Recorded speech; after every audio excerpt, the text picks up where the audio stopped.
पत्रियों को तोड़ने का, निकालने का, ये जो पूरा साबुत खरबूजा लो, उसको ग्राइंड कर लो, छिलके समेत धो के उसको ग्राइंड कर लो और इसको चम्मच के साथ खाओ। ये पत्रियों को तोड़ के निकालने का बेहतरीन इलाज है। 1.5 गिलास पानी लो, कलवंजी चम्मच का तीसरा चौथा हिस्सा, मेथी दाना चौथा हिस्सा, इसको अच्छी तरह उबाल लो और इसमें 2 लेमन निचोड़ लो उबालने से पहले।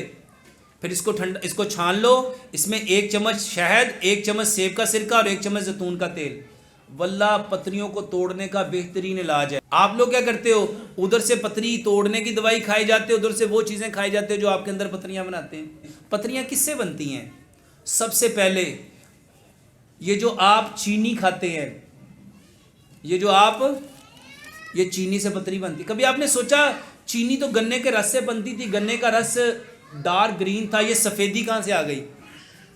ये जो उसके अंदर चूना डाला जाता है, चूना वो कली है जो आज दीवारों पे फेरी जाती है, इससे पतरी बनती है। मेरे मोहतरम भाइयों, जितने सॉफ्ट ड्रिंक हैं, एनर्जेटिक ड्रिंक हैं, फिजी ड्रिंक है, कार्बोनेटेड ड्रिंक्स हैं, आपके जितने रिफाइंड फूड हैं, प्रोसेस फूड हैं, केमिकल वाले फूड्स हैं, आपके सारे के सारे fast food, junk food, frozen food, artificial foods, ये इससे पतरियां बनती हैं।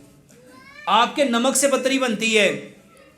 कभी आपने सोचा जो पत्थर कान से निकलता है और उसको जब चक्की में डाला जाता है, उसमें बहुत सारे ऐसे पत्थर भी चले जाते हैं जो नमक होता, लेकिन वो पिस जाते हैं, नमक बन जाते हैं और हम उसको वो खाने में आ जाते हैं और खाने में नमक जो होगा वो तो जज़ब हो जाएगा, लेकिन जो नमक नहीं होगा वो पतरी बनाएगा। इसके अलावा जो बर्तन घिसते हैं, ये सिल्वर, ये नॉन स्टिक, ये टेफलॉन, ये प्लास्टिक, ये पतरियां बनाता है।